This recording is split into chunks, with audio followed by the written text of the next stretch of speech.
CharnholmEarly Sunday morning in the oceanside community of Del Mar, a freak fire claimed a few gorgeous pieces of automotive history, leaving them nothing but empty husks of misshapen metal. Luckily nobody was injured in the blaze, and the fire was contained to the garage. Charnholm began Saturday morning by driving his gorgeous freshly restored Mitsubishi Galant VR4 to Radwood. In less than 24 hours he'd lost not only GVR4 1607, but also his family's gorgeous Mercedes SL230, and a mid-engine 375 horsepower vintage Mini. A couple, more pedestrian, like the Honda Ridgeline, were lost in the garage fire as well. We all saw Eric's Galant at Radwood, and I am prepared to attest that this car was utterly beloved. Eric had purchased the car from Bringa Trailer last summer, and had spent nearly a year restoring the Galant to its former glory. Following a complete suspension and drivetrain rebuild, Eric had only driven the car 311 miles between getting it back on the road and when it burned this weekend. Charnholm. While Eric didn't provide much information on his Mini, their Mercedes Pagoda 230 SL had been in the family for 50 years.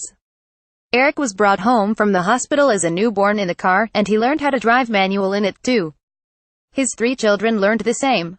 The Merc was featured on Petrolicious earlier this year, and now it's little more than a memory. Charnholm. Eric's father is in his 90s and has a live-in caretaker. According to this report from CBS 8, the 2 men were trapped on an upstairs balcony when firefighters arrived on scene. The fire did not transfer to the house, but the garage blaze kept the 2 from evacuating through the home's entrance. Both were rescued with extension ladders, and the house should be cleared of smoke damage later this week.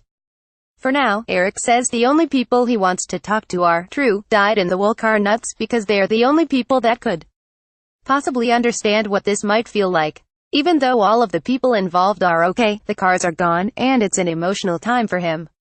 Charnholm. He enjoyed having Eric at Radwood, and everyone I've spoken to who met him says the same.